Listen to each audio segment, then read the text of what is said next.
What's up, everybody? Welcome back to the channel. Today, we are going to be starting a new series called Comic Rundown. Basically, I go through issues of comic books and explain in detail what goes on in a fast-paced manner. So, our first comic book is going to be The Walking Dead issue 1, so let's hop right in. We start off with a tense confrontation between two cops and an escaped prisoner that is supposedly from Grant County. Now, the two cops here are Shane Walsh and Rick Grimes. The thing to note here is that they're facing off against this guy alone, which was different in the TV show. They actually did have the backup there. Now, the backup is mentioned here, and it's also mentioned that they're kind of running late, so they're just kind of on their own here. So a plan is made to cut the guy off.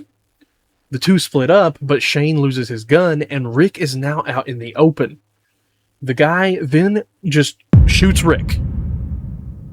We then cut to the hospital room where Rick just wakes up. He's just there. He's got a little beard going on, and he kind of just unhooks himself from everything and immediately falls. He calls out for help, but gets no answer. So he finds his clothes, gets dressed, and wanders out into the halls of the hospital, which are oddly quiet and seemingly empty. I mean, there's literally no one here. Rick tries the elevator, but a dead body falls out of it. He, of course, freaks out and starts yelling for help, but none ever comes. Instead, he finds a set of double doors that are being kept closed by a wooden board. Now, fans of the show will recognize this as the infamous "Don't Open Dead Inside" scene. Now, in the show, it was really cinematic, and Rick just kind of, he didn't want to mess with that at all. Now, comic Rick, these doors don't have nothing written on them, so he just assumes it's perfectly fine. So he takes the board out, opens the door, and on the other side are a bunch of zombies, corpses, and nasty things. Now, Rick, of course, freaks out again, and the zombies start shambling towards him, and he ends up taking a tumble down the stairs with one. Now, this is incredibly lucky, and he's not bit or scratched or harmed in any way, but the zombie kind of breaks its neck and is incapacitated, so Rick gets up, heads for the exit, and then ties the door shut with his belt, which is really smart. Now, he then finds a parking garage, and in it is a car, but it's locked, so that discourages him, so he just leaves the hospital. Now, something to note is that there's a sign outside the hospital here, and it says Harrison Memorial Hospital. That is very important, and we'll come back to that later. For now, we're going to continue following Rick on his little walk, where he's going to come across a crashed car with a body in it and a bicycle. Now, laying in the grass next to it is the bicycle girl. Now, she was also in the show, but it looked a lot different. The sight of this decaying girl groaning and biting at the air makes Rick tear up. He then takes the bike and rides it all the way to his house. Now, we kind of see right away that this neighborhood has been trashed, and even his house has been tampered with. The front door is standing wide open, and for a moment, Rick looks hopeful.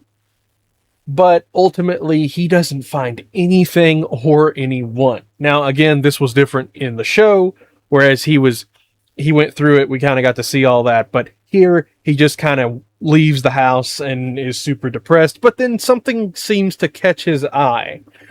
And we don't get to see what it is. We don't even get a hint to see what it is before Rick is hit in the back of the head with a shovel. Now, his attacker turns out to be a young boy, and his father soon joins him in taking Rick to a safer place. Now, Rick once again wakes up and is even more confused on what is going on. The man invites Rick to join him and his son for dinner, then explains that the boy thought Rick was one of those quote-unquote things. Rick kind of understands this and asks if he means the monsters from the hospital. And he's kind of freaking out again, and, this guy kind of goes like, whoa, calm down. Now, wait a minute. Then he recognizes, hey, this guy doesn't know anything about anything. So he sits Rick down, and the two get to talking. Rick explains how he got shot and woke up to all this chaos, and the man explains that the media all shut down after the first few weeks. and that him and his son have basically been cast into the dark and are basically just as ignorant to all this as Rick is, if not on the same level or more. So, but, something he has learned that Rick doesn't know, and he shares it with him, is that these monsters can be taken out with a hit to the head. Now, that's very important for later. But he also mentions that the news networks and the radios and all the broadcasting told people to relocate to larger cities in an effort to protect them. He didn't go because he favored staying in the neighborhood. So he kept him and his son safe inside of a house and thought, I'm not going to go to no big city. I'll just stay right here, which ended up being a very smart thing. We'll see later. But for now, Rick has this revelation that, oh my God, his in-laws live in Atlanta. This is perfect. It's one of the big cities. Maybe they set up one of those protection camps there, and the drive wouldn't take that long. He then also guesses that perhaps his wife probably went there too. So Rick basically, he's like, okay, let's go. I'm going to go to Atlanta myself and check this out. What we see next is the three actually heading to the police department first, which is located in Cynthiana, which means this story begins in Kentucky. So we've had we've had mentions of we've had the Harrison County Memorial Hospital before, and now we've got Cynthiana. This is literally located in Kentucky.